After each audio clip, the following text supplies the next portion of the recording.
Lord Naseby, a Conservative peer and founder and chairman of the all-party parliamentary group on Sri Lanka. Were they justified in the armed action taken by the Sri Lankan government over the last few weeks? I would say yes. I mean, any elected government, and it's got Tamils in the government, they're the elected government.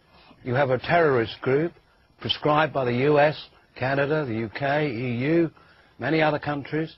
It is a terrorist group. No elected government can allow a terrorist group to continue.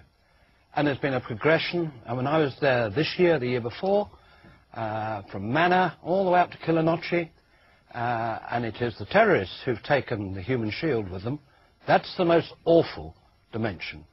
And I'm afraid those who, like people from Tarama Forum, who believe that the money you raise here locally to help the Tamil people, that's not been used to help the Tamil people. That's been used to provide arms, air-conditioned bunkers, etc. So my answer is yes, the government were entirely justified. That somebody who escapes from the Tigers, and there's about 40,000 have escaped, are in the farm at Malik, which is a large camp.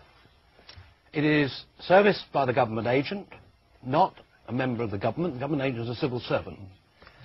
The UNHCR are there.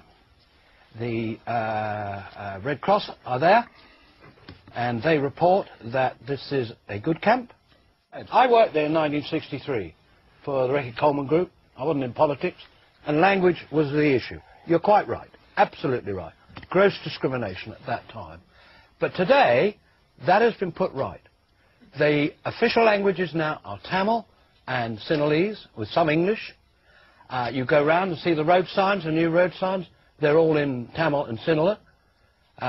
If you're going to enter the civil service, you are required now, at a certain level above, you are required, if you're a Sinhalese speaker, you have to learn Tamil, and if you're a Tamil, you have to learn Sinhalese. Oh, right. In answer to the lady who asked a question about child soldiers, you can make your point.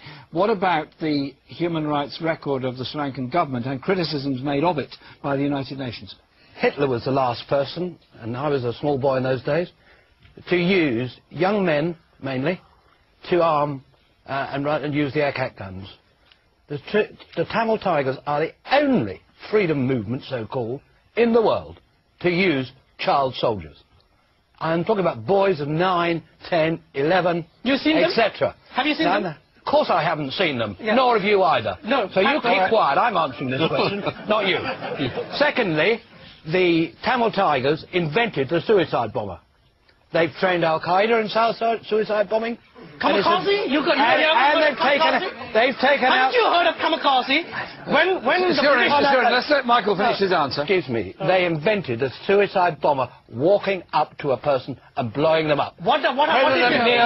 Let Michael finish his answer. Premadasa